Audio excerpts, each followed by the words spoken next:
Dr. Timothy Janati. He's an accomplished scholar of classical Islamic theology, philosophy, and spirituality. He has strong interest in Islamic psychology, moral theology, ethics, political thought, comparative religion, and interfaith relations.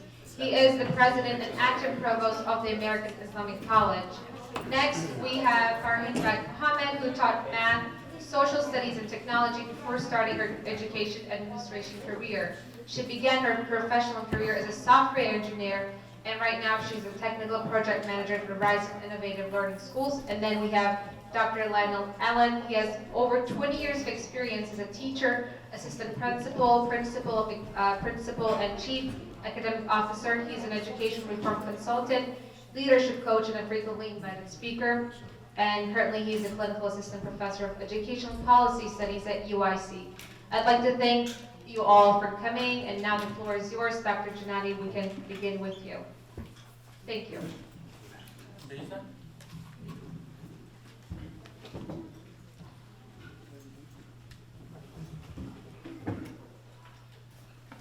I would just like to begin by encouraging you all to eat up the food on your plate so that there's nothing left to throw at me when I'm done. So.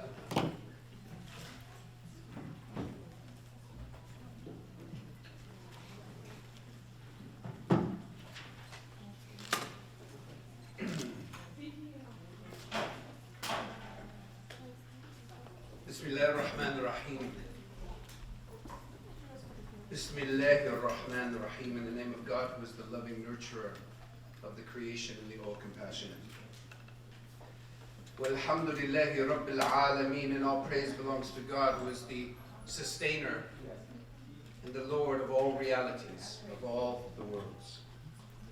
Wassalatu wassalam ala Sayyidina Muhammad. And may God's blessings and salutations and peace be upon our beloved Prophet Muhammad al-Mustafa, God's chosen and God's beloved, the one who is sent as Khatim al-Nabiyyin, the one who is sent to affirm and confirm, to verify and clarify what all the prophets before him brought and taught, and the one who is sent as nothing illa rahmatan lil alameen, the one who is sent as nothing but a token of God's love and God's mercy to everyone and to everything.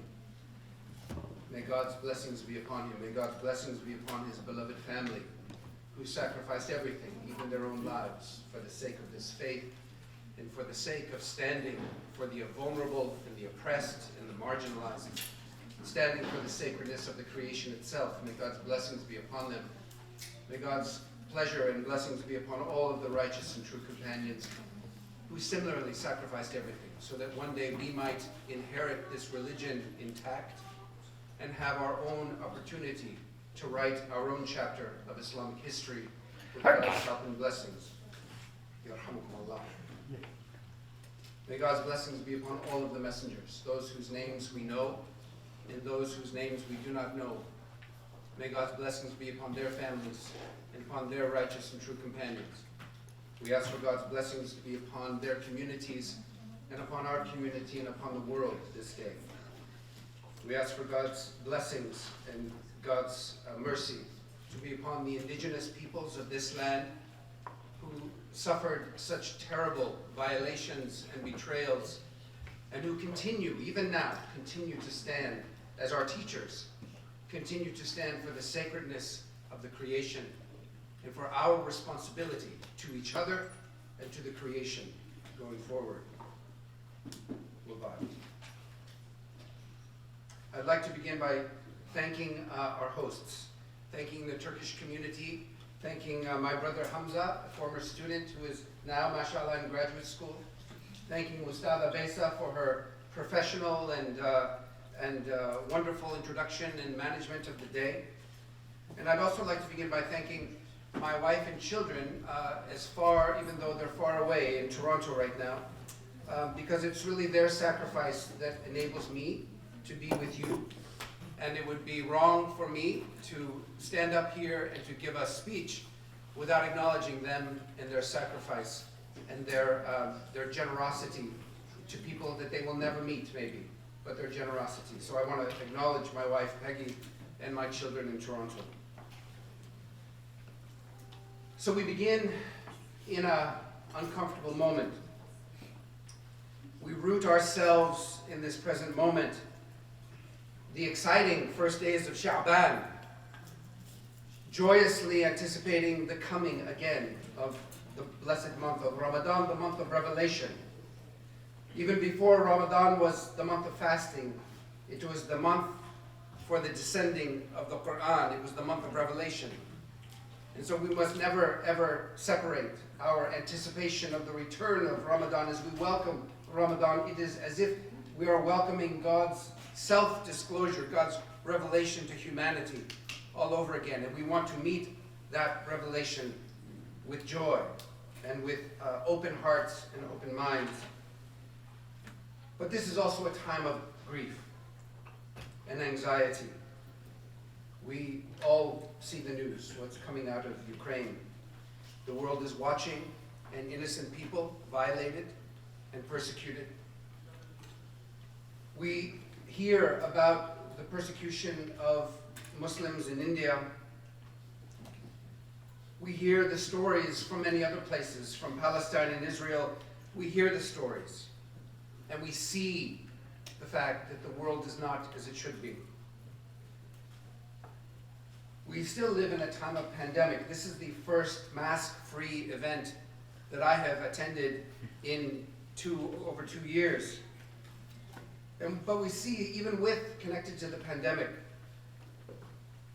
the fear, the misinformation, the grief over lost loved ones, the anxiety, even among the vaccinated. We know that we live at a time when the climatologists are telling us that we are racing toward a catastrophe the likes of which the world has not seen since the dinosaurs were wiped out.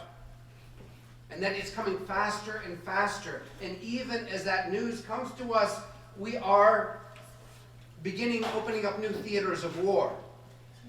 We are worried about land claims and territorial lines and dominance and spheres of influence, when we now know for a fact from our scientists that there may not be a world to pass on to future generations. We know that anti-Semitism is on the rise. And those same people who hate the Jewish community for being Jewish have no love for us. Islamophobia is on the rise. Xenophobia, white supremacism, religious supremacism. Just on Friday, I received the heartbreaking news that an Ithna Ashari Shia mosque in Peshawar was bombed during Friday prayers. The initial report was 30 dead. And that was just the initial report. And so all of these calamities, all of these challenges that we're facing, the socioeconomic disparities, the injustice, the systemic exclusion of people of color and women from the institutions and the seats of power and governance, all of this stems from ignorance. The violence, the war. I just read today from John Steinbeck that all war is a symptom of man's failure as a thinking being. And I think he had his finger on something real and true. And that is that violence is born of ignorance. Violence is born of ignorance and fed by the fear which grows when ignorance is allowed to proliferate and to raise its voice as a authoritative voice in the world. Of course, everyone wants happiness. Everyone wants to be happy. Everyone wants to live well. But ignorance causes us to confuse what happiness really is. And so sometimes we think that the greed is a path toward happiness, or that racism and oppression is a pathway for us to happiness, or that religious supremacism, thinking that we're better than others just because we speak a different religious language, or that we have certain beliefs and yet we behave in inhumane and nasty ways to one another. We turn our religion, as the Quran says, into a lie in so many ways. This supremacism is an expression of ignorance. And of course, people think that violence will lead to a place of happiness. And it's all born of ignorance. I can remember once in my studies in Jordan, I came in from the airport and the taxi driver was asking me, so how come you speak such good Arabic? Are you CIA? You know, are you married? And if you're married, how many children do you have? And if I don't have any children, what's the problem, brother? You know, like all these questions. How much money do you make? Do you know anyone at the U.S. Embassy I can get a visa from? All the questions that come every time. And this particular brother had just come back from, and I'm a little older than I look maybe, although my beard is starting to show it. He had just come back from jihad in Afghanistan, fighting the Soviets, back before some of you were probably even born.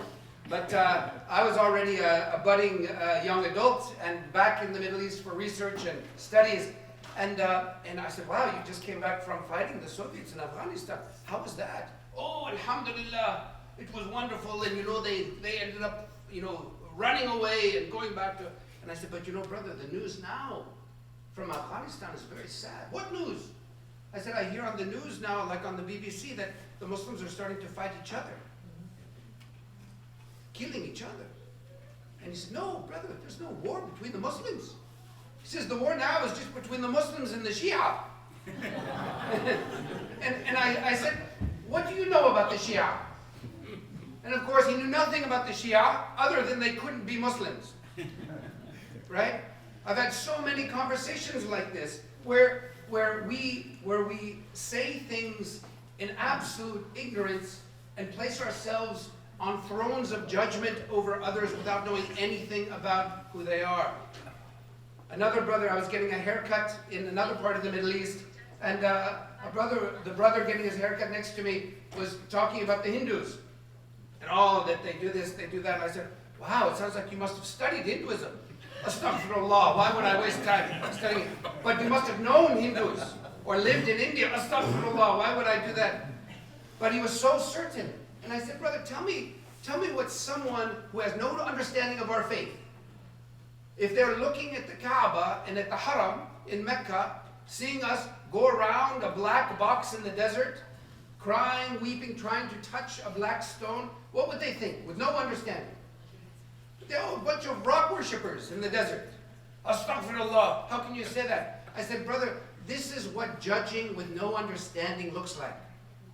And if we're going to do it to others, trust me, they will feel entitled and licensed to do it to us. Kabir, one of our great poets from India, says that the Hindu calls out to God and says, "Oh Ram," and then the Muslim calls out to God and says, "Oh Rahim," and then they kill each other. Kabir says nobody understands the secret. And the secret is that our religion is not a religion of ignorance. In fact, Islam, as you know, we call it Din al-Haq, a religion of truth. And the period in Arabia prior to the rise of Islam, what do we call it? The Jahiliyyah, the age of ignorance. And it doesn't mean that the Arabs of that time didn't know how to do things. They were very smart in many ways. And even they had some virtues. You know, their old pre-Islamic sort of list of virtues, including, you know, honor and treating hospitality. So it wasn't that they were completely barbaric. But the idea is that the antithesis of Islam is not someone going to a church to worship God according to their understanding, or someone going to a synagogue to worship God according to their understanding, or someone accepting hadiths that come to us through the Prophet's family as opposed to the Sunni collection. The antithesis of Islam is ignorance. The opposite of Islam is ignorance. We are a religion of knowledge.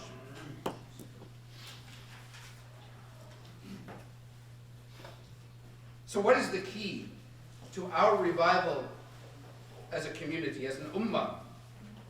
What is the key to saving the planet, and not only our species, but all the other species with whom we share this planet? What is the key for ending war and violence? I remind myself and I remind you that the answer can only be education. And I do not mean just information. I mean an education which embraces holistic transformation, changing people, changing ourselves as its core characteristic. Holistic transformation. You know, the word education comes from the Greek, and it has two parts, a prefix and a prefix and a main root. It means to lead out. Eduko, it means to lead someone out of darkness. And if we can take this all the way back to Plato, Aflatona Lillahi, as the many people, Muslim philosophers called him, the divine Plato. But Plato gave us a parable or a metaphor of a cave, that humans were trapped in a cave, trapped in darkness, and all they could see were shadows on the wall from a fire which they couldn't even see behind them. And the word educate comes from the idea that the philosopher, for Plato, the philosopher is the one who turns around and says, oh, there's a fire behind us, creating shadows. I wonder what's behind the fire. And he goes until he finally exits the cave and he sees that there's a world of light and color and beauty. And then his dilemma is, do I stay up here where it's so nice, or do I go back into the cave and try to get people, try to liberate people? And so he goes back into the cave, and of course the inhabitants of the cave think he's crazy. He's a madman, talking about things that are outside of their experience, and encouraging them to come out of the cave and to leave their bondage. And most people refuse. Our concept of prophecy takes this to a whole another level. So when we talk about education, when we talk about God and the messengers, may God's blessings and peace be upon them all, we're talking about the supreme educators of humanity. In Surah Al-Baqarah, we read that God is the guardian or the wali of the believers, and He takes them out of the dhulumat, the darknesses, and brings them into the light. Iduko, leading out of darkness into the light. Revelation is about educating humankind. We understand that light in this passage and in other passages like it, light is singular, nur, because God is one, and God is the nur samawati wal ard. And Imam Ghazali also says that wherever the Quran is referring to light, it also means knowledge. One way to read that or decode that Quranic language is to read knowledge. And so the idea is that we are taken out of the darknesses, the stuff that we make, the traps that we set for each other, the traps that we set for ourselves, the traps that other people set for us. And all of these false notions of happiness, all of these false notions of self, all of that because of my gender somehow I'm better than someone else, because of the color of my skin, or because of the fact that I grew up in a particular religion makes me superior to someone else, or because I come from a family of money, then it makes me better than someone else. All of these false darknesses is what God is calling us out of. And so when it says, and we read in the Quran that we should answer God and the prophets when they call us to that which gives life, they are calling us to knowledge. They are calling us to light. So in our tradition then, by education we mean a process of holistic, total transformation. And even a better word, I think, than transformation is restoration. Because we were created in the most beautiful of all possible forms, all of us. And then we lost it. And it doesn't matter whose fault it was, we were cast out of that idea of a garden, that idea of being in that most beautiful of possible forms. And now we're in that world between the gardens where we are promised another garden, and we're told about a garden that we don't remember, but we're in this world between the gardens where we are struggling with that asfala safilin, where human beings are the worst of the worst. We do things that the animals themselves would never dream of doing. We do it to each other. We do it to ourselves. And so when we talk about education as a mechanism for the transformation of the human being. We need a mechanism for the restoration of that human being as a theocentric being. The heart is like the Kaaba. It only works when it's empty. That has to be God's place. That has to be God's. We can still love coffee, as I do. We can still love Turkish breakfast, which I do. And some of my fondest memories from the 2013, my previous chapter at the American Islamic College, was being in President Ali's house and having these wonderful, memorable Turkish breakfasts at your breakfast table. We can love those things, but we love them because they are part of the blessings that our Lord has ordained for us and has written for us.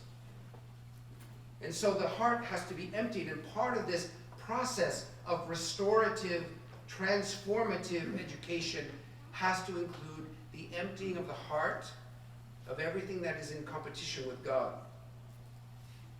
And so I know that we have a lot to talk about today, and so I don't want to make my comments long. But I just want to say that this education that we're talking about is not just theoretical, and it's not just informational. It is given to us as a way, an experiential path for our refinement, our ennoblement, our deepening, our restoration, the broadening of our mind and our heart to reality, which is always bigger than whatever today I think, feel, or believe. And so I'll just come to the close now, because I'm looking forward so much to learning from my fellow panelists. But let me just say that we should not, as a community, fear education. I've known shuyukh, and some of them I love, who have warned against university education, have warned against reading too many books. But I stand before you as a product of Catholic education. I was blessed to have grown up in a Catholic family where my first Arabic was taught to me by a Jewish teacher whose job it was to teach Spanish, and I didn't even take Spanish. I studied French with the beautiful Madame Lucas, and I don't regret that. But Lou Schoenberg, this Jewish teacher in my Catholic high school, said, I heard you're going to the Middle East with a priest next summer. So my first trip to the Middle East, into the Arab world, my first course in Islamic studies was from a priest who taught Islam not as a way of showing why Catholicism is better, but taught it in a way that he wanted us to understand how and why so many millions of people, hundreds of millions of people on the planet would find this beautiful and life-giving. He wanted us to appreciate and understand, not to judge. And so Lou said, yeah, if you're interested in learning Arabic, he says, I minored in Arabic at college, so I'd be happy to teach you. So I would go in the early mornings at Central Catholic High School in Portland, Oregon, to learn Arabic, my first Arabic, with a Jewish teacher who loved Arabic. And so when I landed on the streets of Cairo in 1982 at 17 years old, 1982 was a terrible year in the Middle East. Terrible things happened. But I was young and oblivious. I didn't know very much about Middle Eastern politics, but I had about 100 words and phrases of Arabic because of a Jewish teacher in my Catholic high school. And I was there in the Middle East with a Catholic priest who wanted to open our minds and hearts by taking us to a part of the world that would be absolutely new. And as a boy, we sang in church this hymn that is based upon a book in the Hebrew Bible. The hymn said, "Here I am, Lord. It is I, Lord. I have heard you calling in the night. I will go, Lord, if you lead me. I will hold your people in my heart." So in 1982, I'm 17, Catholic, thinking about the priesthood, thinking about even the monastery, because I'd already spent a lot of time in the monastery. I was a more serious teenager than I am as an adult. And I saw these people. It was Ramadan, 1982. It was boiling hot, 120 degrees. We were drinking water like we couldn't get enough, and they were fasting. And you know, Ramadan, even for Muslims who don't normally pray, it's like, maybe this year I'll get my groove back. So Muslims were really practicing around us. And I noticed that, the first call to prayer in the morning. And it reminded me of the monks, whose first prayer of the day is in the darkness of the pre-dawn, when they shuffle into the church, and one of them says, "Oh Lord, open my lips," and then they all sing, "that my mouth may declare your praise." And so I thought, this is like the monastery. Then at noon, just like the monks, everybody was gathering to pray again. And then in the mid-afternoon, at sunset, at night, and I said, this is just like the monastery. But it's for everybody. It's for old people, young people, business people, everybody. Like this whole society has been reshaped around God. The remembrance of God. The remembrance of the fact that we are not here to stay. We're passing through. And that we are all returning to God. And so, I am a Muslim today because of the fearless education that was made available to me as a Catholic.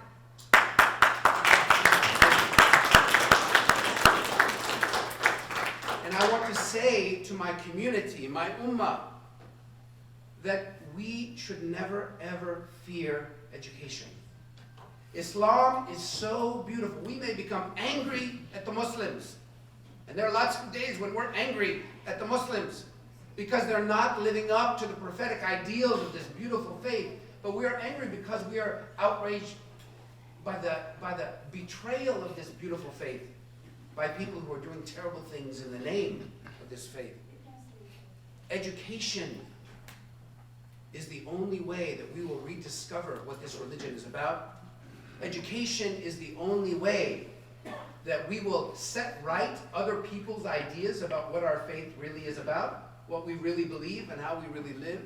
Education is the only way we are going to overcome this virus or overcome climate change. Education is the only way we are going to quell, to smother the fires of war. I'm sure you've all read that in Russia right now, there's no Facebook, there's no access to information from outside sources, because violence feeds on ignorance. Our call is not to become an ignorant community. Our call is not to be an insular community. The Prophet ﷺ was sent as a token of God's love and God's mercy to everyone and to everything, and he was a teacher above all else. So speaking about the importance of education for the Muslim youth, and not just the Muslim youth, but all of us, we are all not finished. We are all still in process. We are all still learning because God is great and there's no way that I will learn it all in my lifetime. So I should live as if I am in a room now of my teachers. I should live in a constant quest for learning, a constant quest to be corrected if I've been wrong, and I've made lots of stupid mistakes in my life, but a constant quest to be more and to be better, because my path, my journey to God is also a journey to the Timothy that God created me to be in the first place. So let's stand. If we stand for anything, my sisters and brothers, let's stand for education. Let's stand for knowledge. Let's stand for the saving, the rescuing of our planet, and the rescuing of the human family. Assalamu alaikum.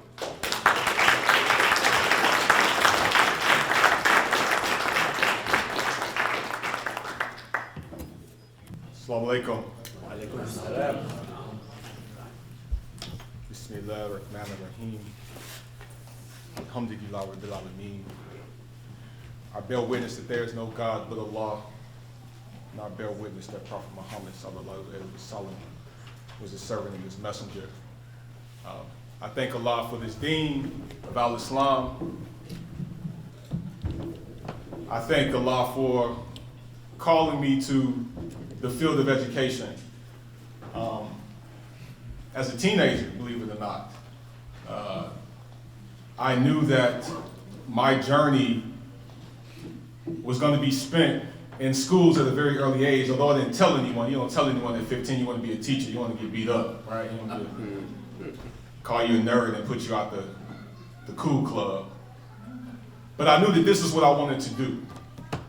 And so when I hear Dr. Tim talk about the transformational power of education, that deeply resonates with me, not because I read about it in a book, or I heard someone tell a story about education and how it changed their life, it resonates with me because I personally can bear witness and attest to and testify to the power of education.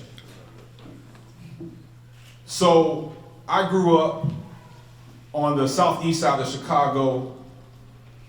I refer to myself as a 90s baby because I spent my teenage years in the 1990s at the height of crime and violence and gangs in Chicago.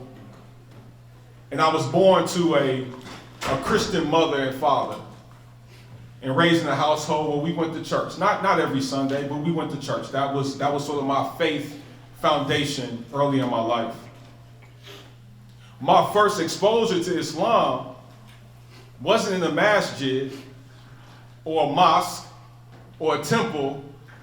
It was actually on the streets of Chicago, where there was a street gang in my neighborhood that had started to adopt some of the symbols and some of the sayings that we associate with al-Islam.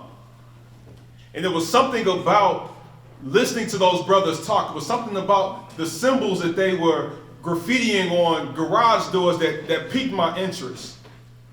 And so my journey to Islam began as I began to search out, well, what do those things really mean? What does a crescent moon and a star really mean? What does it mean to hold your hand up and then put one of your hand over your heart? What does that really mean? And so I began to research and to gain a deeper understanding of these symbols. And that took me down a different path where I began to read the speeches and the writings of Malcolm X. And because I came from a family where even though my mom and dad went to church, they were willing to allow me to find my own way and to forge my own path, they allowed me to research Islam even more. And so I thank Allah for this deen, because what it did was it opened up my eyes and opened up my heart to experiences and new knowledge that I would have never had access to if not because of Islam. Dr. Tim opened up in his opening dua asking Allah to bless the oppressed and the marginalized communities that we know are so predominant in our society today. And he laid out very clearly some of the calamities that we are dealing with in our world. He talked about the climate crises and racial divide and this pandemic that's been the backdrop of our lives for the last 2 years. He talked about the corrupt governments that are popping up all over the world. A question that we have to ask ourselves as educators is, what role do we as educators play in combating this harsh reality of this world that we are now living in? And to be more specific, what is our responsibility when it comes to growing and developing the hearts and the minds of the young people that we are charged with? Because everything that our children today are exposed to pulls them further away from Islam. It pulls them further away from any faith. Every time you turn on the television, they're exposed to debauchery and sin and negative images that pulls them further away. So how do we begin to reimagine schools in a way that can confront the bombardment of negativity that they see every day? How many of us in this room are raising children? Raise your hand if you're raising children. You know how hard it is to keep your children safe, just physically safe, right? That's our predominant concern. I'm raising 3 African American boys on the south side of Chicago, so you understand, I hope at least, you understand what I pray for every day. Their safety, their physical safety. Because all around us is chaos and confusion, so I'm trying to keep my boys on a straight path. But everything that they see outside the household say, no, step off the straight path, brother. Come down this path. How do we as educators, as those who are raising children, ensure that our children remain committed to faith, remain committed to Allah subhanahu wa ta'ala? How do we reimagine our schools in a way that gives them the armor that they need to face their harsh realities that they face every day when they walk outside of our homes? But how do we create spaces, though, where our children feel safe to fail and to not be perfect? I know so many young people that are unmosqued. They're not going anywhere on Fridays. They disconnected because they feel judged, they feel put upon, they feel like failures, they feel like if they make a mistake, then everything is lost. How do we create spaces where we protect our children but also allow them to grow and to be children and to make the mistakes that we made growing up? Every day is a battle for the hearts and the minds of our children. And our schools, while that is the formal place that education is supposed to take place, we have to realize that education doesn't just happen in our schools. For most of us, our first teachers were our mothers. So how do we create spaces in our homes where we are affirming the identities of our young people, giving them the tools that they need to navigate society, and making them feel good about who they are, and helping them to understand that, hey, there is no there, that we're always growing. We're always learning. We're always pushing forward. We're always trying to find ways to overcome the obstacles that are before us. How do we make our young people feel loved, regardless of the mistakes that they make? In the work that I've done over the last 25 years, I spent most of my time working in marginalized, oppressed communities. And that was by choice. That was by choice. I worked in Inglewood for most of my career. I worked on the west side of Chicago. I worked on the south side of Chicago. Why? Because I felt like that's where my talents and my skills are going to be leveraged the most. And I'll have the greatest amount of impact. But the problem is today is that we are still educating our children as if it's 1885. If I showed you a picture of a classroom in 1870 and I showed you a picture of a classroom today, they look, unfortunately, very similar. Desks and rows. Teacher stands up in front of the classroom. Teacher's owner of the knowledge. Kids, sit down, shut up, and listen. Let me impart this knowledge on you. Be quiet, I don't care about your experiences. As we think about what we're confronting in this society today, our kids are stressed out and overwhelmed. There's never been a time in our country's history where we've had the amount of students struggling with depression. Social media is a big reason why that is. The fake world of social media, where nobody's good enough. Everybody's competing to have to one-up each other. You couple that with the reality that we have students who are struggling with isolation, social isolation, because they haven't been in schools in 2.5 years. And then you stir that up. And then you add the pandemic. And then you add the war in the Ukraine. And then you add abject poverty. And what you have is this perfect soup of depression and hopelessness. So what does a school do to confront that? Well, one, we have to start doing things differently. We have to reimagine and redesign the way our schools are constructed. We have to stop putting all of the onus for owning the knowledge of teaching on teachers. We have to start celebrating and acknowledging the experiences that our students are bringing to the table. We have to affirm what they already know and the experiences they've already had. We have to stop being trapped by this archaic way that we structure education. Why do kids have to be in school 6-8 hours a day? Why do they have to only come to the physical building to learn? Why are we only teaching them the history of certain people and the contributions of certain people and certain races and certain ethnicities? People like to say that education is an apolitical process. And in fact, it is a very political process. Teaching in and of itself is a political act. When you decide what gets taught and what doesn't get taught, you are making a political decision. So how do we leverage our schools? How do we leverage our curriculum? How do we leverage opportunities to teach and learn and to shape the lives of young people, to tell them the true stories of not just the people that we are comfortable with, but all folks? How do we celebrate the contributions of women? How do we celebrate the contributions of African Americans, of Latinx folks, of Indians, of folks from Turkey? Those stories don't get told. They don't get told. So when Dr. Tim talks about ignorance and how you can have hatred for somebody that you don't even know, that you've never even interacted with, that's because those stories weren't told. It's why when I go to certain communities and I get the salams, I don't get the salam back because I'm not Muslim enough. Because I don't speak Arabic. It's because the stories aren't told. Because we aren't using our educational spaces to break down barriers. What we're using education to do is to refine those barriers. So when I come through the American public education system, I believe what most folks have always believed, that people of color are second-class citizens. That if you don't speak Arabic, you're not Muslim enough. That if you don't have a Muslim name, you shouldn't be invited to the Muslim gathering. Because we aren't using these opportunities to break down the walls and to realize that, hey, we got so much more in common than we do different from one another. But we don't use our educational spaces to do that. We use education to maintain status quo. And that's not what education is supposed to be. It was never supposed to be that. It was supposed to be a place where we problematize our ways of thinking and being and doing. So we come out of there better people, more informed people, more enlightened people. That's what Islam did for me.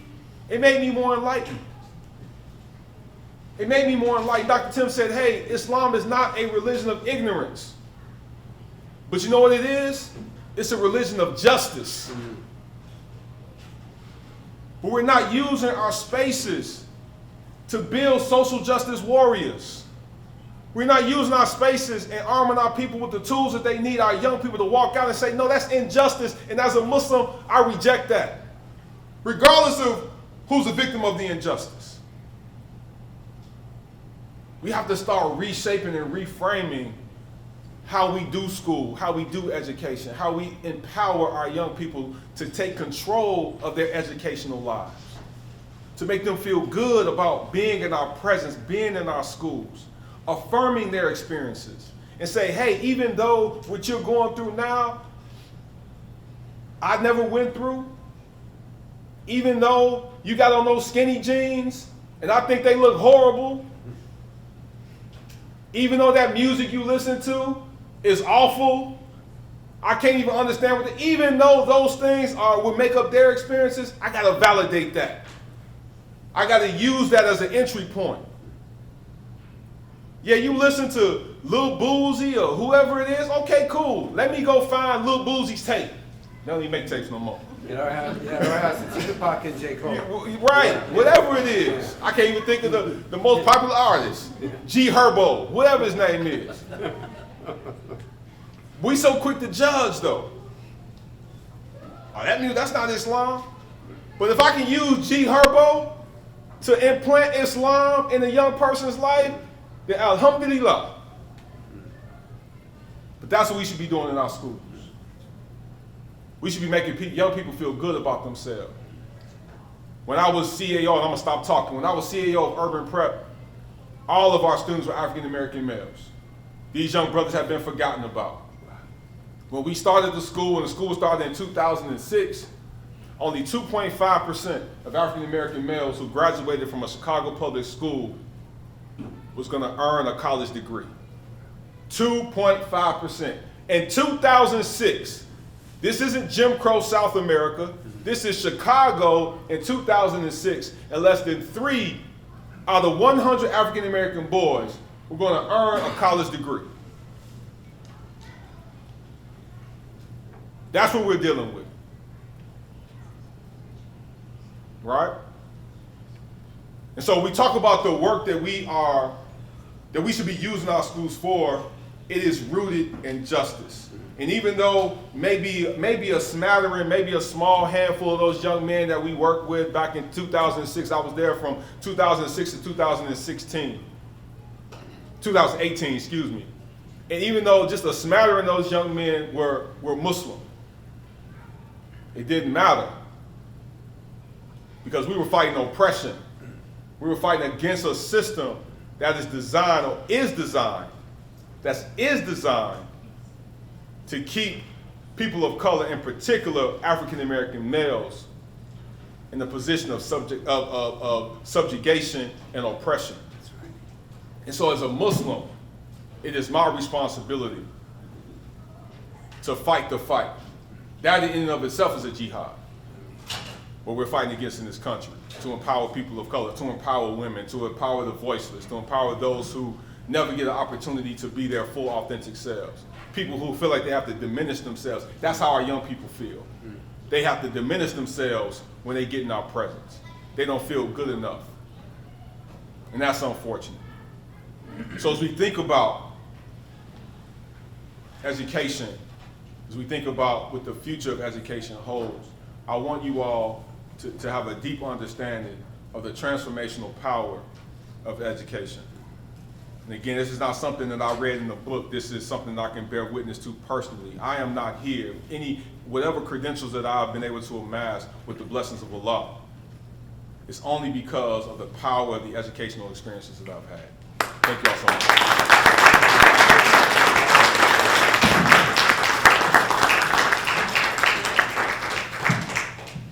All right, thank you. Some amazing speakers. I want to just talk really briefly and give a little background about the work that I'm doing, and then we definitely want to open up the discussion to the audience. So I think our two speakers here really did an amazing job of laying out the situation we're in, the problem that we're at. And so hopefully what I'm doing addresses a little bit more of the solution. So I'll give you a little background about where I got to, how I got to this point, and then talk about the work that we're doing now and the organization that I'm in. So as a former teacher, an instructional leader, director of technology, and now in education consulting, I have been working with not only education, but technology. And that's the last piece that I'm going to be bringing into the conversation, because we've talked about spirituality and we've talked about using education in a transformative way. But how will technology serve in that role, and how as Muslims can we be less fearful of technology and open ourselves up to allowing our students to go down that path as well. So, I worked in areas that were high socioeconomic areas with a high Muslim population, and I have also now working with traditionally underserved communities where we don't have the funding available. So I've seen the entire spectrum. Lots of it does come down to money, and so that's something that we're not going to solve in this room. But what I do want to talk about is how, as Muslim parents, I need you to realize what is happening in education and how underrepresented Muslims are. Traditionally, Muslims have wanted to have financial security so that we direct our children into specific career paths. But what that has led to is, when I'm having an all-white meeting in my organization, there's only one Muslim. There's only one Muslim woman. There's only one Muslim woman wearing hijab, and that's all me, right? And in my organization, which was its digital promise, it was launched by the Obama administration, and our CEO is the former superintendent of CPS, Jean-Claude. We are going into those urban school districts, underserved communities, people of color, and trying to get funding, technology into the hands of students. So, and our CEO works really hard. We just received a huge grant from Kellogg, which now we are taking to Haiti. So we're going international now to help transform some of those educational concerns and problems that other nations are having. So I'll tell you what I have seen with the Muslims, right? As a former director of technology, I have had to call parents into my office, and I was just discussing this at my table, and I have had to say that, your child did something not appropriate, sent an inappropriate picture to a girl, and it was caught, right? And, we have to discuss the consequences. And I know how the parents would react. No, my child didn't do it, or once they realize they did, I'm just gonna cut him off from all technology, right? But once that happens, the child is even more isolated. The child is isolated from their circle and is actually isolated from education. Because the only way to educate yourself these days is not with one, not with two, but maybe 3 devices. And those devices need to be LTE enabled because you need internet. You need internet connectivity. And that's what we try to do. So knowing that, I'll give you an example of a school that's one of our clients. I was in an urban area, and we received applications from schools to become part of our program, so they could get the funding from us and get all of that technology from us. And it was amazing because it was an area where I wouldn't expect this. But anytime I'm traveling for work, obviously one of my concerns is always prayer. When am I going to make prayer time? Where am I going to pray? Is it all going to work out? And my colleagues who are non-Muslim know that, and so they're always cognizant of that. So we're going to visit all these schools that have applied to become part of, to receive the funding from our organization. And I walk in, and this is one of those times where my colleague knew I was kind of concerned about my prayer. I walk in, and the tour of that school was going to be given by a Muslim student who was wearing hijab, and I immediately felt relief that okay, she's going to help me find a place to pray. So I said to her, where can I pray? And she said, well, which room do you want? We have several prayer rooms. This is a public school in Milwaukee urban area. And I looked around, and there were kids wearing their traditional clothing. And with that, and traditional Pakistani clothing, kids in thobes and everything, right? And I thought, wow, okay, so, and my colleague looked at me and he said, you have to accept this school. Do you see what's happening here? This is your people. You're gonna have to accept this school into the program. And I thought, oh my, great. So now I'm going to have hundreds of Muslim parents mad at me because I provided their child with more technology, LTE-enabled technology, and I'm going to have to answer to these parents of why my child is always on their computer, right? But here I have to tell you that education technology is being used in transformative ways. So in my organization, we do research on computational thinking, artificial intelligence, and how to bring that down to a K-12 level. How do we bring that down into our digital teaching and learning? So all that research is happening, and my organization is funded by Zuckerberg, Gates, Dell Foundation, Kellogg, the big guys, right? They're funding this. And it's going to all of these students in these areas, but here we are as Muslim parents afraid of that technology.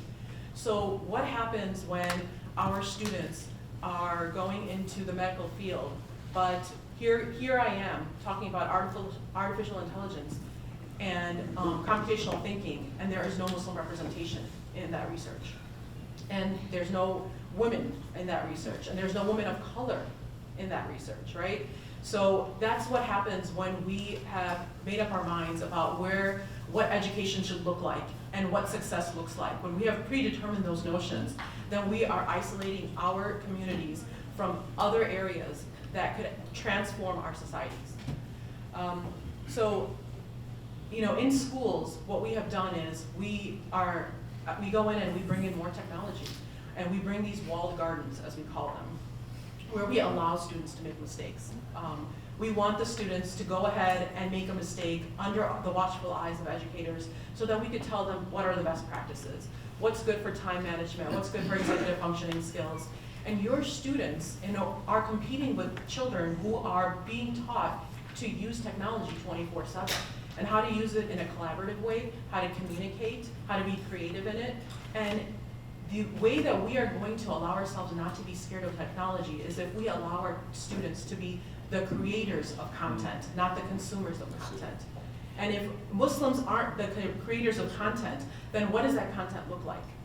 So again, here I am telling you, don't be afraid of education and don't be afraid of technology, because everything is going toward that way.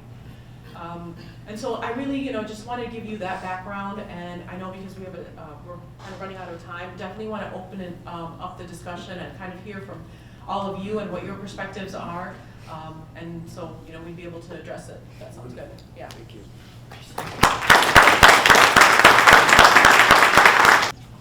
Yes, I'm Rais Yawar. I'm the president of the Board of Commissioners for Springwood. And I basically went into politics because I figured that Muslims needed a voice and a seat at the table. And I'm the first Muslim to be the president of a board. I want to thank Brother Ali and the whole organizers and everyone for inviting us here and putting this fabulous brunch together. And I want everyone to give a round of applause to our learned speakers who did an amazing job. It's a question and a comment.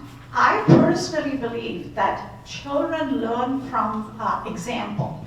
So the parents and the teachers should instill love for others, not hatred and envy. So if they watch their parents or their teachers lying and they think it's a small lie, that's what they learn. I think I'm a better person today because my parents were good human beings. And they taught me not to hate Shias and Sunnis and Ismailis. There's a huge divide. Don't you all agree with that? Yes. And I just want to say you talked about the attack in the masjid in Peshawar. That count's gone up to, I think, 56 and above. And it was a Shia mosque, that's why they attacked it, and they'd done it before. And the other thing I wanted to say is I like the fact that you talked about how important it is to be enlightened, not just learn. So what can we do, especially in Sunday schools, just getting the kids to be Hafiz-e-Quran and not learning and practicing what they are reading in the Quran. We have to teach them to be better human beings. I want, if you'll comment, please. Thank you.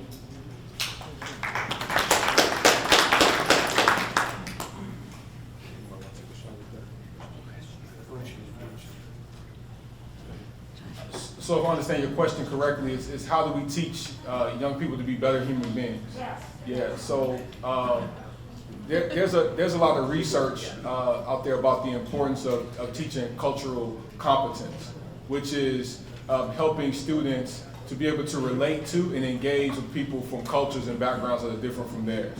And so it goes back to what I said just a few minutes ago about the importance of telling the stories of people who are often marginalized, right? So if you are in a community, for example, of an immigrant community, for example, then take time and be intentional about teaching the history and the stories of African American, Latinx people, women in the country, helping them to understand that the contributions that have made this country what it is just don't sit or are owned by just white folks, which is what's typically taught in schools, right? So it starts there. It starts with exposing them to the narratives of folks that are different from them so they can begin to develop an appreciation for other cultures. And so when they interact with those people, they don't treat them like less than or others. Does that make sense?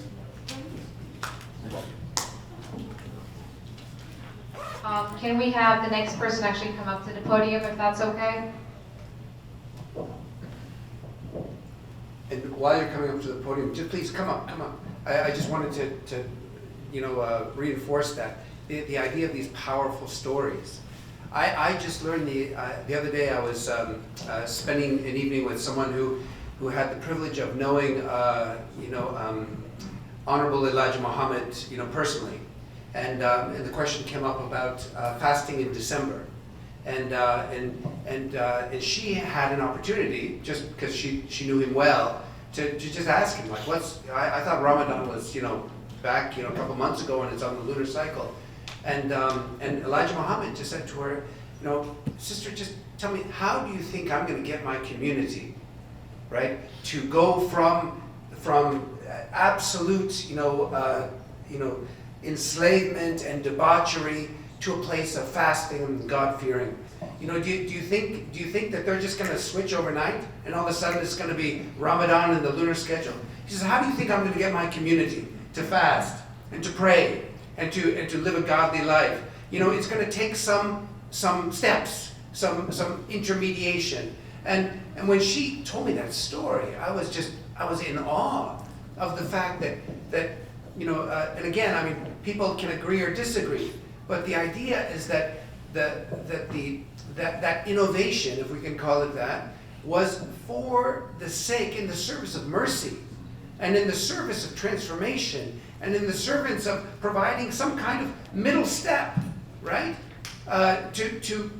between an extreme place of enslavement and poverty and all the problems that come with that in a system that was designed to keep that whole community down, poor and oppressed, and deprived of intellectual transformation, all of that, and to bring them up. And I have to say that narrative context, I was talking with Dr. Mahan about this slightly earlier today, but that narrative context, that story, just made the whole world of difference to me. And I think we need more of these stories in order for us to view one another with a sense of empathy and understanding and solidarity and compassion. And so I just want to reinforce that. And I also want to say that I'm filled with the desire to be a student of both of these people on the panel with me. I'll just quickly address your question.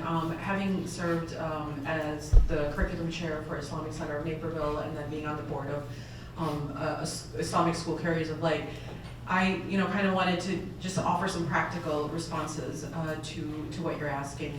I think that our Sunday schools, when they become just a 6th full day of school for our children, it does become difficult for them to keep their focus. So we have to meet them where they're at. Like we were saying, previously, keeping their interests in mind. It has to be infused with civics and service, volunteer work, to keep the students' interest and allow it to be experiential. So infuse the programming with experiences that allow them to practice what is being preached, right? The traditional problem we've seen with Sunday school is that the parents wait in the car and the kids are praying inside and the parents don't even come inside to pray. So we have to become role models for our children and allow them to have those experiences in real life, for them to experience Sunday school as something other than another 6th full day of school, basically.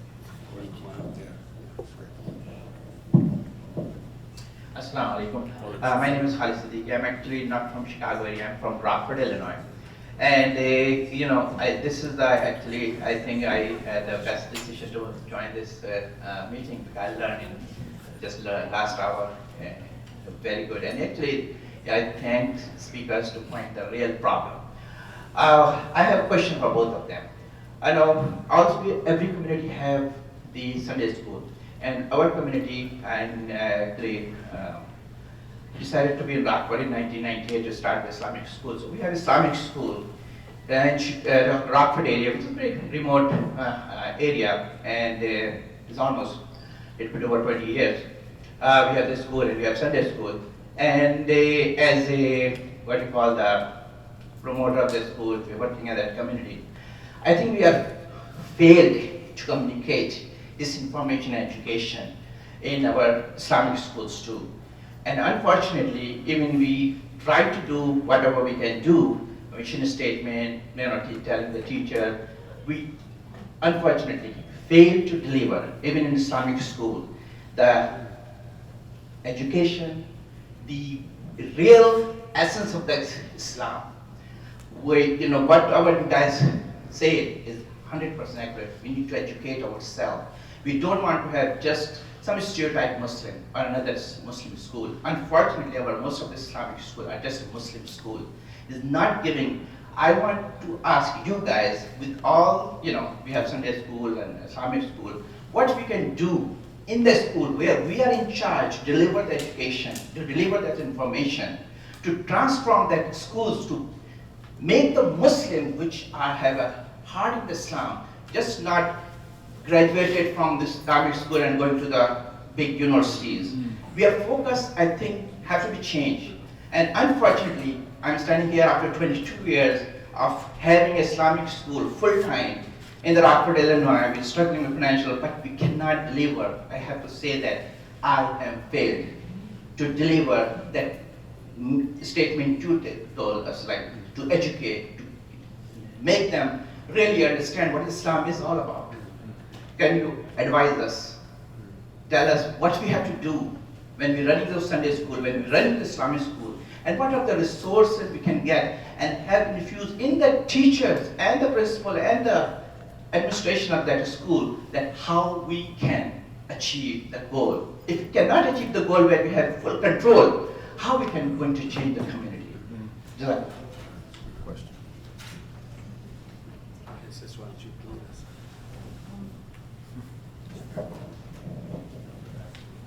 Well, fail is a strong word, so I do, I understand the passion that you're speaking with, and I think that I appreciate that, and we need that passion for us to continue the work. It's not going to be a simple work, but I think that the first generation of Muslims, the majority of us probably started here in the 80s. And so now we are at the point where our children are going to learn from our mistakes. So I would say that, first of all, there were many successes probably, and maybe you aren't aware of them, and you are going to move it forward. I think what's going to happen is that the next generation will just have to learn from us and work on how to assimilate better, how to represent better, how to, within Muslim communities, always have diversity, equality, and inclusion in the back of our minds whenever we design anything, so that we don't think that, well, we're just Pakistani Muslims and those issues are for Black Muslims, and that's not my problem. And I think the next generation is doing that. I think we are getting better. We're not there yet. But I would say that to you, your work has laid that foundation, and our next generation is going to carry it on. So I would add, and this doesn't just apply to Muslim schools, it applies to all educational institutions. And you have to start with, do the students in those schools understand why they are there? What is the purpose of school? Do they understand that? Can they communicate that to you? When I was a principal, I would do classroom observations, and I would go, and the first question that I would ask would be of the student. It was, what are you learning and why are you learning it? If they can't answer that, that means the teacher hasn't set the purpose for that lesson. If students in Islamic school can't answer why they are there, what they're supposed to be getting smarter about, what they're supposed to be getting better at, then we haven't done a good job of informing them about the purpose of the objective of the school. The second thing that I'll say is, and it's already been said, we have to start with student interest.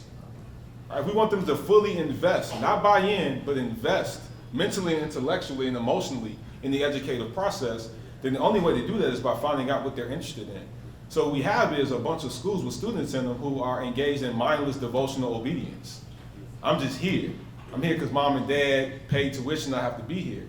But they aren't actively engaged in learning because the learning doesn't represent their interests, it doesn't represent who they are. So if we aren't willing to do that, then we'll continue to get what we always have forgotten, which is schools full of disengaged kids who get the stamp of legitimacy placed upon them once they graduate, but have not really learned and aren't critical thinkers. It's hard to add to this, but I just want to, reflect an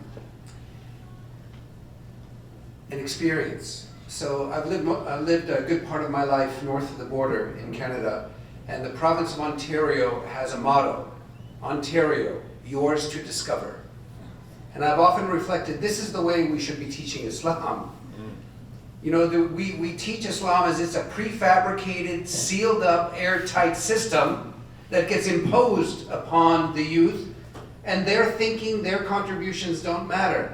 The fact is that we are a human caravan of many, many generations, hundreds and hundreds of years, and we still are writing fresh commentaries on the Quran. We're still writing commentaries on the Hadith. We're still trying to figure out what it means for us to live in a diverse and pluralistic world. We're still working on it, and each one of us is still in process. And so that means that education is not, when we invite our youth into Islamic studies, we're inviting the next generation of scholars and leaders and paradigm-changing thinkers. And so they need to know that Islamic history is not just about the past, it's about what we're doing right now. And that they can make history. Now that's exciting, right? And also, another thing that brother you mentioned is you said, how do we teach the heart of Islam? I think that's a really important question, right? Okay, so before we talk about Arabic, why don't we talk about justice? That means a lot to big sectors of our community, right? Why don't we talk about Why don't we talk about equality? Why don't we talk about, racial and socioeconomic inclusion? That's the heart of Islam. Why don't we talk about mercy? And we talk so much about the sunnah, and it's the beard, and it's the high pants, and it's 20-year-olds using a cane even though their legs are perfectly good. And none of that is bad. But when the Quran distills the sunnah, it does it in a very powerful and challenging way. مَا أَرْسَلْنَاكَ إِلَّا رَحْمَةً لِلْعَالَمِينَ. We've sent you as nothing, nothing. This is like an absolute negation, except as a token of love and mercy to everyone and to everything. So before I become a poster boy for this religion, why don't I go home and try to be a mercy to my family? Why don't I try to be a mercy to a society that doesn't understand me and maybe doesn't like me? Why don't I try to be a mercy to the environment, in the way I consume, in the way I recycle, in the way I encourage other people to take care of this environment?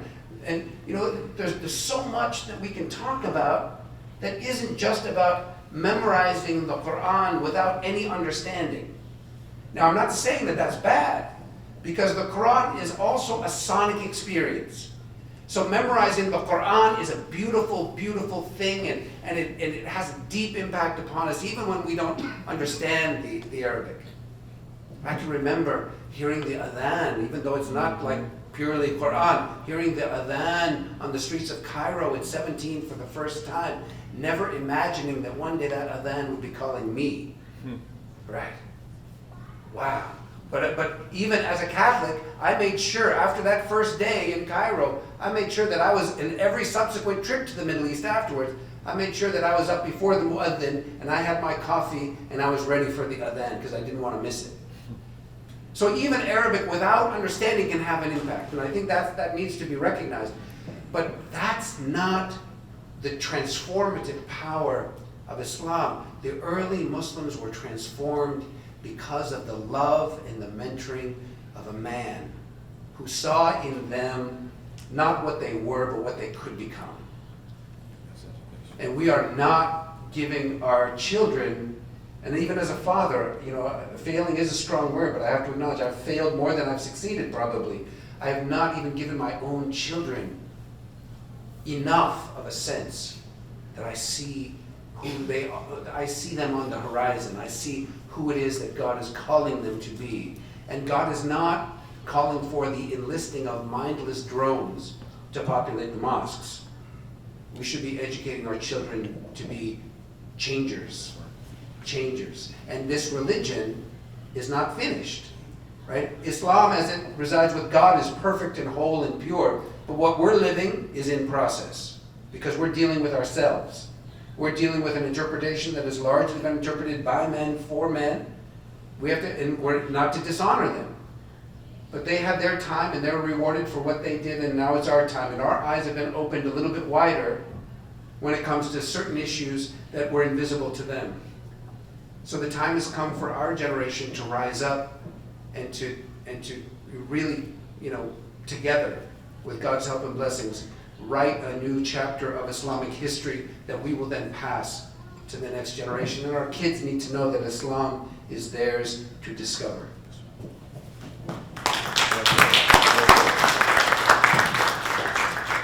Assalamu alaikum. My name is Susan Labadi. I am a former Islamic school educator, administrator, educational consultant, and also a Dr. Amen brain health trainer.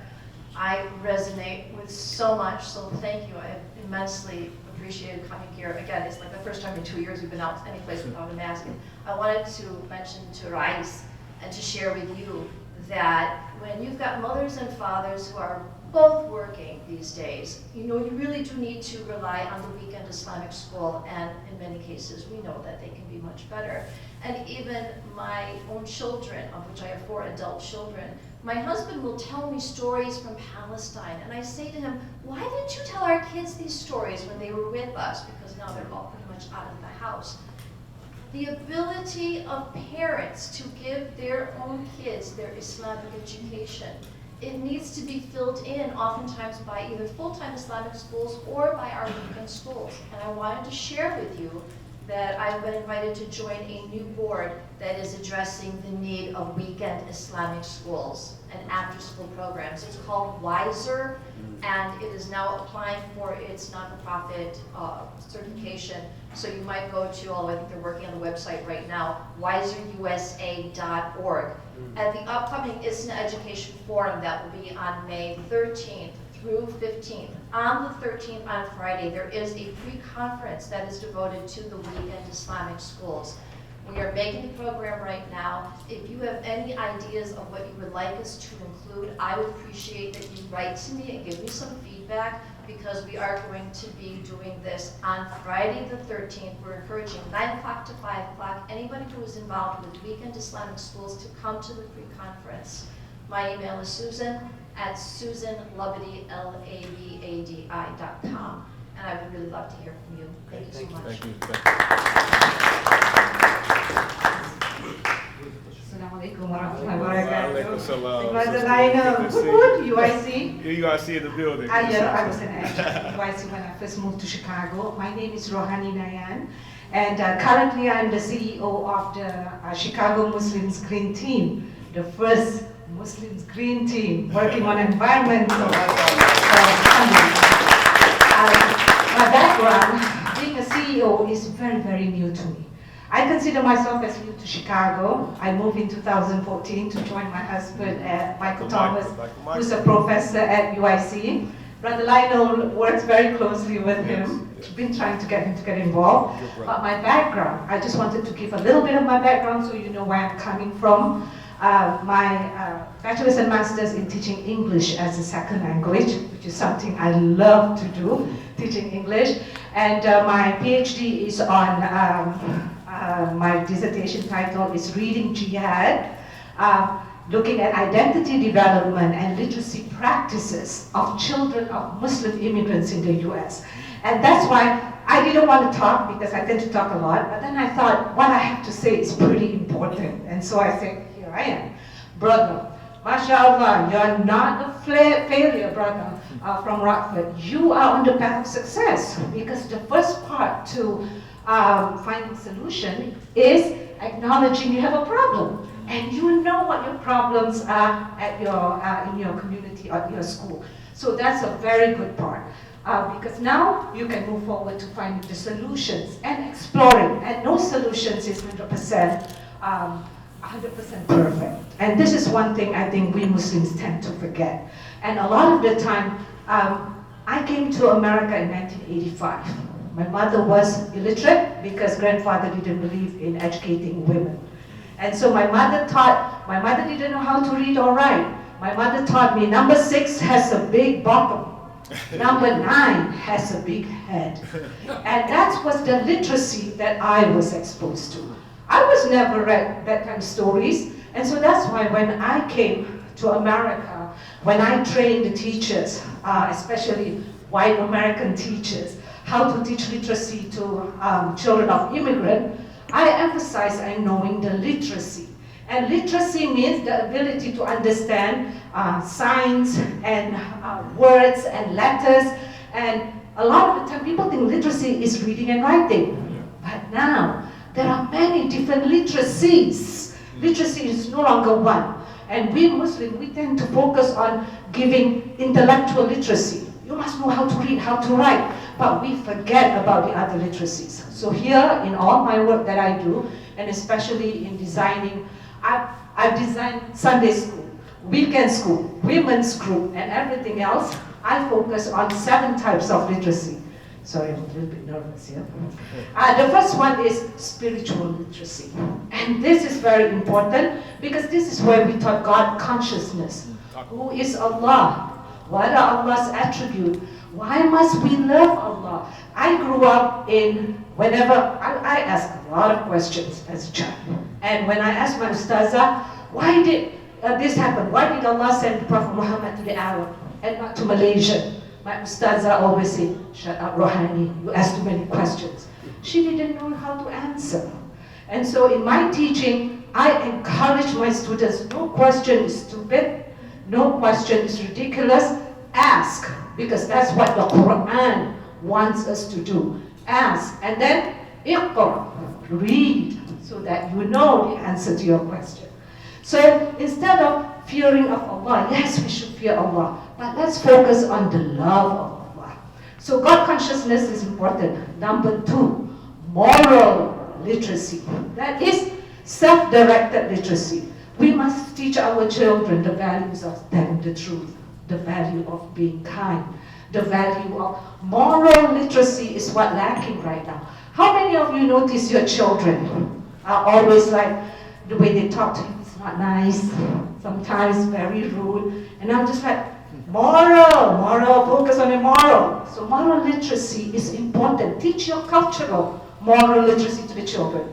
Number 3 is intellectual, and this is the one that many immigrants, we focus on the intellectual literacy, the book literacy. Yes, it's good, but now teach about everything. Teach about everything and then talk about it. And because you know, for children and for our youth, the moment you say no, the first thing they'll do is, they'll do the no part. So whenever you teach, I don't say no. And I say, oh, good, you brought up this question. And then we go on and talk about it. Number 4, physical literacy. And physical literacy is about, why do you brush your teeth? Why do you need 7 hours? And we need to teach this, because a lot of the time we parents forget, because we do it automatically. You get up, make your bed, brush your hair, brush your teeth. But we need to teach our children, why are we doing this? For health, and for this, for this, for this. So physical literacy, how to take care of ourselves is very important, how to talk to other people. And number 5, interpersonal literacy. Interpersonal literacy is very important, because interpersonal means how to get along with other people, and how to collaborate, how to work with people, with other Muslims, with non-Muslims, with atheists and all that. And number 6, cultural literacy. This is very important. Cultural literacy is faith in action. It's not enough to just read the Quran. Understand and all that. And that's what I enjoy at CMGT, because now I'm teaching youth how to, one of the program I did was plant project, taking plastic bags that were recycled, we make it into plastic yarn, and we crochet it, make it into a mat. And then we distribute the sleeping mats to our neighbors who are houseless in Chicago. That was one of my sweetheart, and last year I also did Courage Project for the youth to find support, to make friends, and then find the courage to make a change, and especially to improve the world. And this year at CMGT we have tree planting initiative that we want to plant trees aside from all the others. And I'm done, almost done. And the last one is social literacy, how to be part of the community. And because I'm guilty of this too.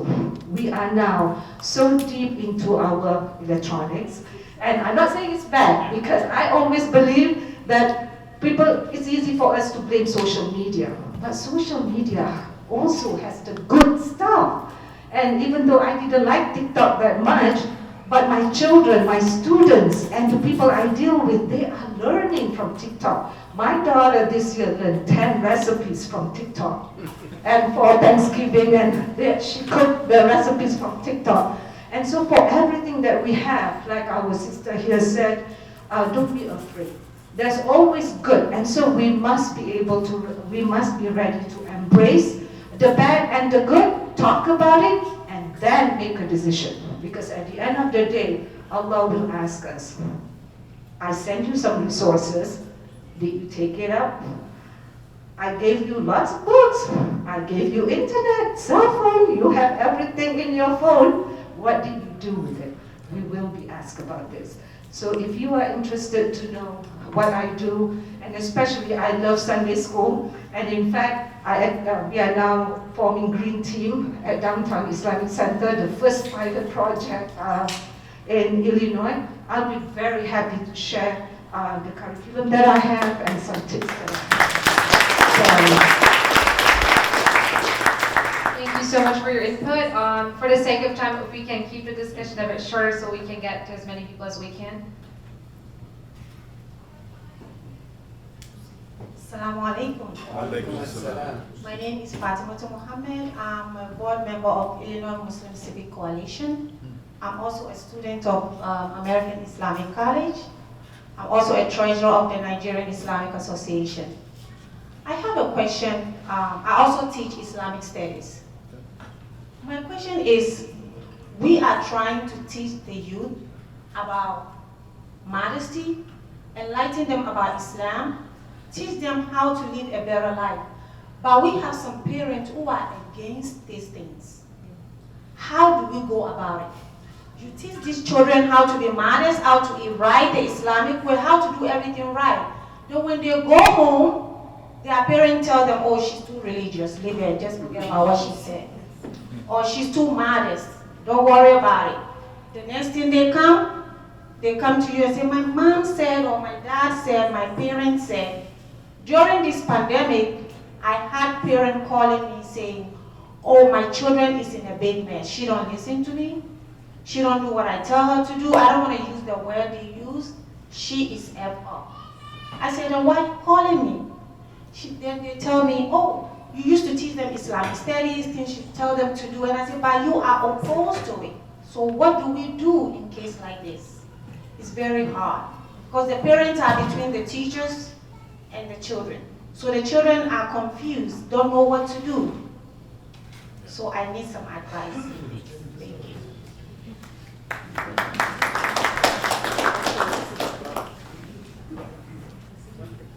I'll take a stab at this. I worked in a community where we were trying to instill values, a love of education, ways of solving conflict and engaging in conflict resolution. We were trying to teach things that they weren't necessarily being exposed to in their household. And so there was oftentimes a tension between what we were trying to impart upon them and what they were learning, not just in their houses, but in their communities at large. And that's a real tension. But you can only focus on what you can control. And what you can control is what's happening in the situation that you're responsible for. So you can control what's happening in your school, you can control what's happening in your classroom, and as someone said this morning, I forgot who it was, you just have to be a model. You have to show through example. You have to show through actually living the things that you're saying. And you'll be surprised at how much of an influence you'll have over the way that young person is thinking, the way they engage, and the way they behave. You might not see it right away, but down the road, as they begin to think about you and their teacher and the way you sort of modeled how to conduct yourself with modesty and humility, those lessons are being planted within them. You just might not see the evidence of that until a few years down the road. So my direct response to that is, don't worry about what's happening in their households. You be the example. You set the tone, right? And then you allow Allah to take care of the rest.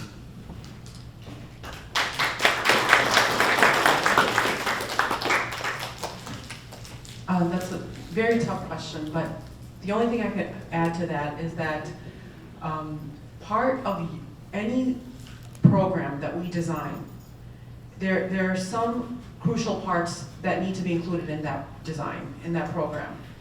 A communication plan would be one of them. How are you going to communicate to all your stakeholders what you're about to do? Your transformation plan. So what is it that you're actually trying to do? That has to be a component of the program. But one of those components has to be family engagement. And so you do have to get the buy-in from the parents as early as possible in launching that program. You have to involve them and really make them feel like they're part of the success of the program. Communicate to them what you're trying to do. Get them involved in the program itself by being volunteers. If they feel like they're part of the success of it, they'll be more invested in the success of it, and they'll understand what it is that you're trying to accomplish. If your communication plan is basically flyers that go in backpacks that never make it home, then you are disengaged with the parents. And you're disengaged with the part of your program that your children are exposed to more, which is their home, than you. And that will be a huge obstacle to your success. So one of those components has to be family engagement, and that, has to be from the get-go. Can I just add something really quickly? I just want to say, though, that a lack of parental involvement is not justification for the failure of those children. Right? A lot of times when we say, oh, well, the parents aren't involved, they don't care, and therefore we don't have to provide the best educational experience for those students. I want to make sure that we don't fall into that trap, because parents aren't engaged for a lot of different reasons that has nothing to do with how they really feel about education. Right? There's a lot of things that got work and other responsibilities, so we just want to be careful that even if we don't have parents that are involved, that we center the child and give the child everything they need to be successful. I just want to say that. Thank you. These are great responses, and I just want to say, Fatima, that this is not a theoretical issue for me. I've got 3 teenage girls right now, so 18, 16, and 14, and bookend boys on either side. So when we talk about modesty at home, my first rule as a parent is that la ikrah fi din, right? I can't force anything on them. There's no coercion in matters of religion. So we talk about it. So we think through it. But at some point, we have to empower our students. I mean, obviously, some of us run schools where we have dress codes at schools, and even secular schools have dress codes. And so there is a level of institutional requirement and coercion, I guess, if I can use that word. But when it comes to transformative Islamic teaching, I think we have to empower people to really think it through seriously, and we need to think it through with them and remind them that ultimately it's going to be their decision, right? And ultimately it's not about, some, God who's up there just waiting to see somebody's kneecaps so, he can start, writing hellfire tickets or something. No, it's that, this teaching is given to us as a rahmah, as a mercy, right? And if we don't understand it, if we understand it as a coercive rule, then it's no longer a mercy, right? It becomes a matter of, and with at least with my kids, I don't know if it's just my family or if it's my bad parenting, but my kids, if they don't choose it for themselves, then if I force it on them, it's going to push them further away, right? And so what's really important is that no matter what age they are, we sit through and we talk through it, we understand what this is about, and then ultimately the decision-making agency is theirs. And I think when you talk about giving students what they need to succeed, the first thing we need to give them, I think, is that agency, that choice. And then they can say, okay, yeah, I want to learn this, or I want to do this, and then it becomes a totally different conversation than if I'm just, personifying an angry God who's worried about kneecaps visible. Then this is the best recipe for pushing my kids away from the deen, right? And all I can say is that I think it's so important that we really empower the kids to think through it. And then it's not about what their mom or dad says or what we say. It's that this really makes sense to me. And I think that if the beautiful thing about Islam, and one of the reasons why I'm so confident and I'm so fearless about education, is that if people really study Islam, its beauty and its compelling power becomes evident. It just makes sense. Not because somebody forced me to do it, but just because there is an inner logic and coherence and dignity that it brings. As Rumi, again, another poet, sorry I'm always quoting poets, as Rumi said, who is glorified during your worship? You think you're glorifying God? Really? Subhanahu wa ta'ala, you think God needs your glorification? The person who is glorified in your act of worship is you. Because God gave you that prayer, not because God needs your affirmation, but because the prayer is glorifying you. It's raising you. It's ennobling you. So this was a gift, not for God's benefit. Not because God, again, he's got tickets ready, hellfire tickets for who missed a prayer. If I miss a prayer, it's my bad. I lost it, right? So I'm the one who suffers, right? And so when we turn it inside out like that for our kids, I think then they realize, wow, yeah, I do feel better when I pray. I feel more relaxed. I feel like I don't feel so panicked. I don't feel so anxious. And they see that the prayer was given us for their benefit, not because God needs it. And modesty is the same thing. God doesn't need anyone's kneecaps to be covered, right? God gave us these teachings about modesty, and it's not just what we're wearing, it's how we interact with each other. Modesty is big. It's a big, big concept. And it's not just about, whose hair is showing or not. It's a way of living. And when we understand that, and our kids begin to understand that, then they can think through it and choose it for themselves. And when they choose it for themselves, then nobody can take that away.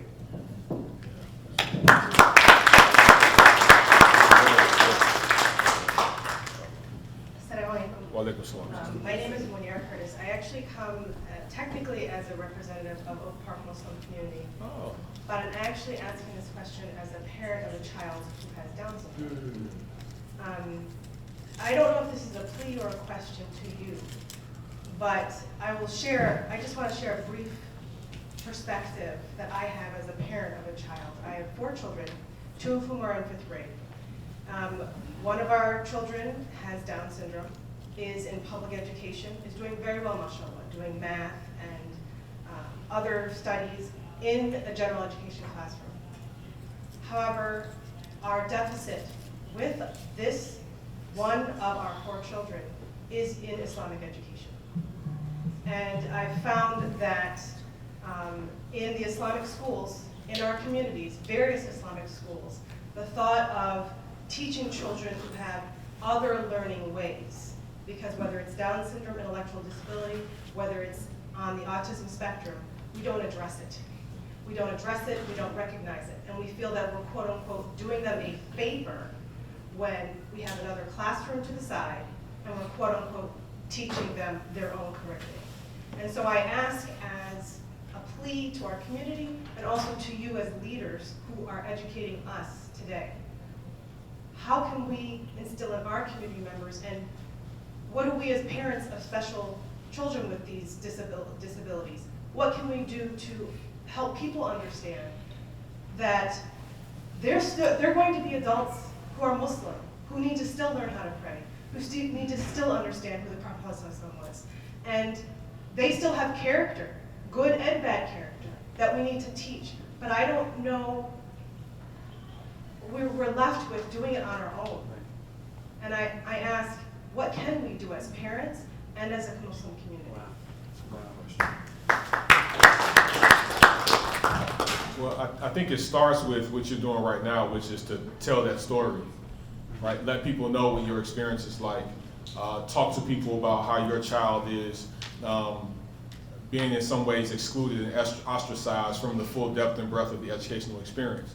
My other suggestion would be to partner with other parents who have similar concerns as you do. Right? You don't want this to be a fight that you are by yourself fighting. It's not a unilateral battle. You want to bring some people to the table with similar concerns. And I taught in Oak Park. I started my career there. So I understand the power of the parent voice there. I think if you surround yourself with other parents, similar concerns, I think you can begin to tell the story in a way that's going to compel action for folks to respond in ways that are going to be beneficial to your family. The only thing I'll add is that I think that there have been some successes in this area with the nationwide now organization MOSIN, and with the work that Imam Umar Sulaiman is doing with MOSIN. So we are seeing some strides in that area, especially considering, you know, me coming from the subcontinent, where back home, if there is a special needs child, we don't even know about it because those children are hidden in a room, in a home where they don't see sunlight. And we don't even know they exist.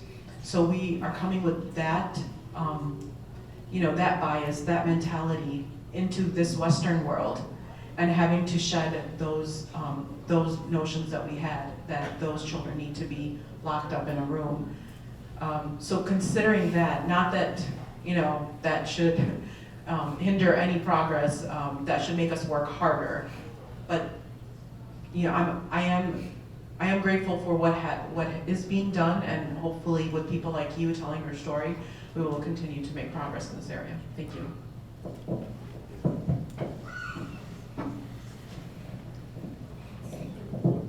Sister, I just want to thank you for that deeply challenging reflection and plea. I think when we talk about diversity, we have to, I mean, obviously, this society is just struggling with skin color, right? This society is just struggling with, are you like a member of my religion or not? So we're just beginning a conversation as a community and as a nation. But when we talk about spiritually, that deep concept, like we were talking about modesty, diversity is big. And I think we need to begin our conversations about diversity with the fundamental premise or belief that God does not make mistakes. And if we can begin our discussion of diversity with that simple premise, that God does not make mistakes, then it means we have to make room at our tables, room in our curricula, room in our hearts for everybody. And we have to also understand that there is no mind, there is no soul, there is no person who is more precious because of, and to God or to the creation, than just because of a certain list of characteristics that we ourselves prioritize and pride ourselves in, or whatever else. But I think that fundamental premise is so critical, that we as a community, and I think your point is that as a community, this is one of the areas that we have not done well.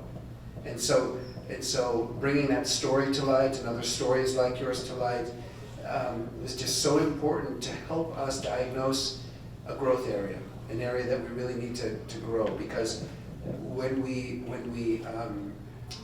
as long as we keep these things invisible or shamed or unspeakable in these falsely pietistic religious gatherings, if we're not going to be real, we're never going to grow. If we're not going to be vulnerable in one another's presence, if we don't have that kind of courage to be vulnerable and in process and imperfect in one another's presence, we're never going to get better.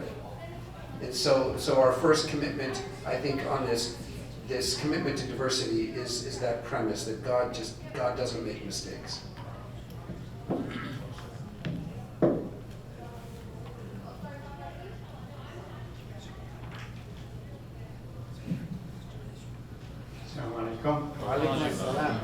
Abdul Rahman Amin. My background is I'm a surgeon, but I'm retired for the past 3 years. The other background that some of you know that I have established one of the largest private Islamic schools in the city, the state, and in the country. Alhamdulillah, with success. I have learned a lot from our teacher this morning. It's a wonderful, opened my eyes to a lot of things. I just want to add a few minor things. Going back to 14th century, we know that education is a foundation, but how was education delivered to the community? It was through madrasa, through halaqat, through addressing the younger and the older and the parents. In the 20th century, the latest name I would recall, Sheikh Mutwalli Sha'rawi. Most of you know who's Mutwalli Sha'rawi, Allah yarhamu. Sheikh Muhammad Kashk and Sheikh Safi in Syria. The first two in Egypt. The masjid around them used to attract tens of thousands of people. And this was delivered to the heart of the people. So it's not enough to deal with the child in the school. It's not enough to deal with the adult. It's not enough to deal with a small group. Education is multifaceted. Start when the mother nurses her baby. She sings a song for that baby and sing him an Islamic song and sing him in a very emotional way to raise that child and hug him until the separation at the age of maybe 1 or 2 or 3. Then the child would have to learn by example. And in my school, to tell you the truth, people respect me for one thing. Because somebody found me about a couple months ago and he said, well, what's your job here? He doesn't know me. I told him, look, it's my job to set the table when we have a function. Set the table when we have a dinner, when we have a meeting. Set the table and set the chairs. I just want to say, I never sat with my children to give them a lecture about what is correct and what's not correct. What is halal, what's haram. As you alluded to, is by example. By example. I raise children and I raise grandchildren. I'm a father and grandfather of more than a dozen. So the example at home, address it to the sister who is struggling with the modesty, an issue of modesty. A lot of these things, it comes from home. It comes from parents, come from auntie, come from uncle, come from the groups.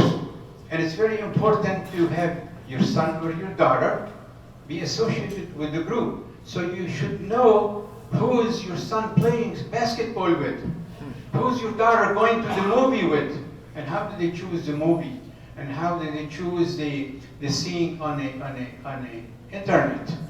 Of course, they have to get all electronic, they have to get all the computer, they have to get but it's Islam. Islam create police inside of you.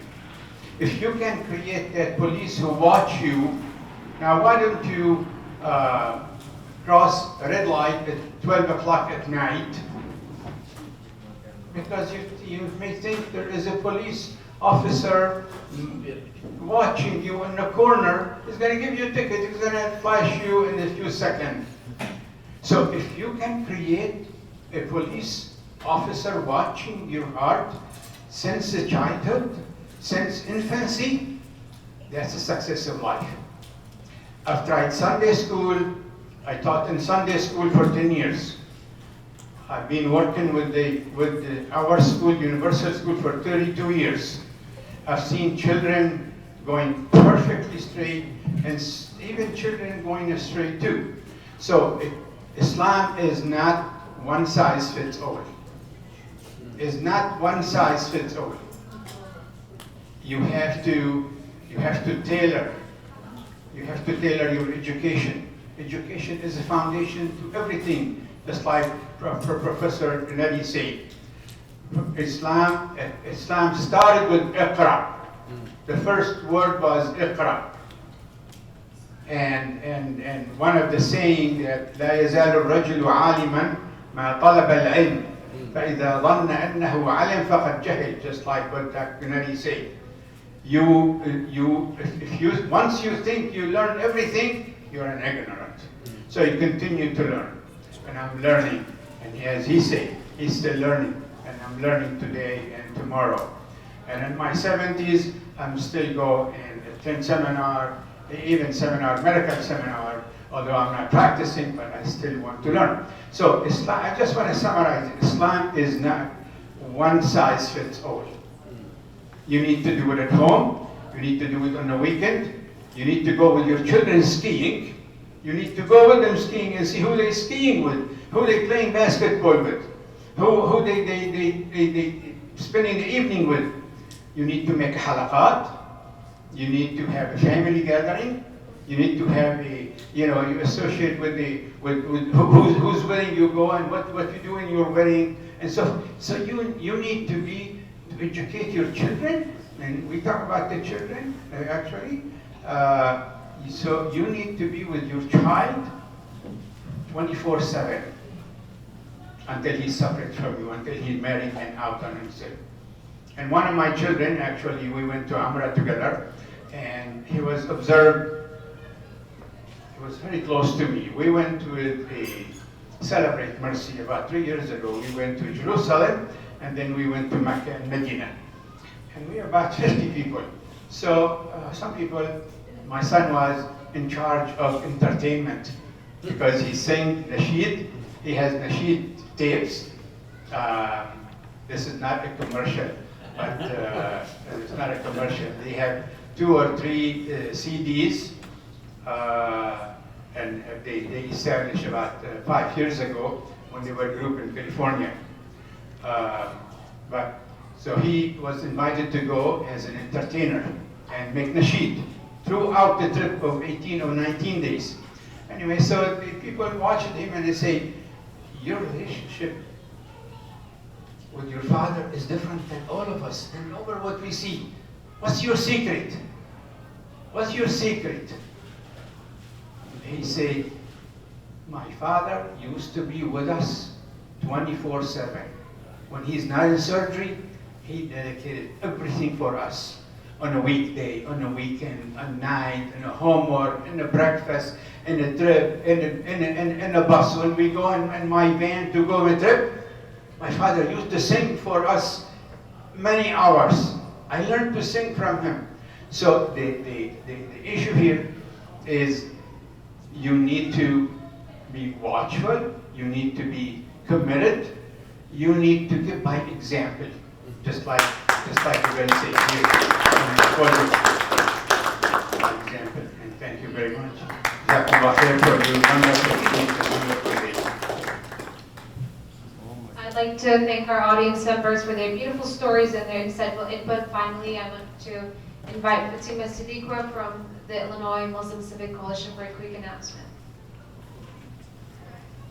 Thank you. Assalamu alaikum, everybody. My name is Fatima. First, I want to say thank you to the speakers. As a young person myself and my little brother, we were just listening and going, yes, yes, yes. This is exactly what we want to hear, and we want our elders to know about us. So I want to just wrap up with some actionable items and things that we can take away. We talked about building community. The first Muslims who ever arrived, our brothers and sisters from African countries who were enslaved, were the very first Muslims in America. And they built community in America. And because of the community they built, we were able to prosper now. So we built our communities because that's what we needed. And then we built our mosques because we needed a place to pray. And then we needed schools because we had to educate our children. And so the next step for us now is to build civic power. So, we probably don't talk about civic engagement as much. We're talking about Islam, we're talking about making sure our children, are growing up to be good Muslims, but we have to talk about civic engagement as well. So, mashallah, the Illinois Muslim Civic Coalition, and I see a lot of our partners today, we, along with our partners, passed 5 huge pieces of legislation last year that benefited Muslim students and other people. So we had the first ever Muhammad Ali Day on January 17th. That's amazing. We now have a law that allows athletes in school to dress as they need to, dress modestly, so they don't have to participate in volleyball or basketball because they don't like to wear, they can't wear what their religious clothing is. So please check out that flyer for more legislation that we passed. And we have more bills in Springfield this year, so keep an eye out for those. And if you want to partner with us, please go to our website. But before I end, I want to say something that has to do with civic engagement and building civic power. We cannot do it without engaging young people. Absolutely not, right? A lot of the work that went into this was by college students, people who are in grad school, people who were on the floor who knew what was happening. So I ask you, in your organizations, please listen to those young people. In fact, bring them to the meetings. Bring them to the decision-making rooms and ask them what their opinion is. Because I ask leaders, community leaders and imams, and I ask them, where is your inspiration? Why are you doing what you're doing? And they say, because we want to leave a world that's equitable and equal and with opportunities for everyone, for our children. That's amazing. But how amazing would it be if the people who are going to inherit that world get to shape it as well? So I ask you, please listen to young people. Please, ask them for their opinion. Let them be decision makers. They're primed to be leaders. They're ready. They just need you as elders to have courage, encourage them, and to have faith in them and to really uplift them. So give your expertise, the experience, the knowledge that you have, and uplift your young people. We can do it. We are leaders. I'm a voter engagement coordinator, and I started as a young person. I am a young person still. But I was 19 when I started, and I was an intern, and the coalition that I'm part of, they sent me to congressional debriefings. I went to the senator's office myself, and I told them, this is the Muslim community, this is what we're doing, this is what we need, can you help us? And then now I'm leading our voter engagement efforts, and I want to just, this is another note that I wanted to tell you, is that we were able to get this legislation passed because we had allies in office. We had friends of the Muslim community who listened to us and said, what you want is important, we're gonna pass it, we're gonna try our best. But wouldn't it be even better if we had Muslims in office and we didn't have to negotiate because they know what we want and they listen to us? So, I probably see reps around me, future senators, or at home, at your house, you probably have a future senator, or you have a future representative, or a future president. We don't know. But what we can do is to train them and uplift them, give them the expertise, and really equip them to be leaders. So that's what I wanted to say. Thank you so much, everybody. I really appreciate Join the Illinois Civic Coalition for Partners. Thank you. We don't know yet. It's possible for me right now, but please support me in the future. My name is Fatima Siddiqui. Thank you, Fatima, for your message. You have my vote, that's for sure.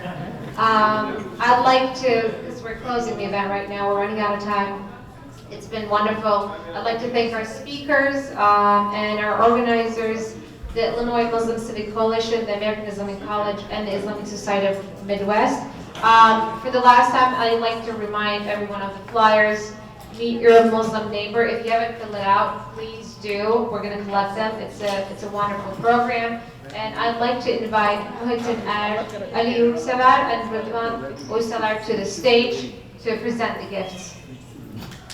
A round of applause would be nice.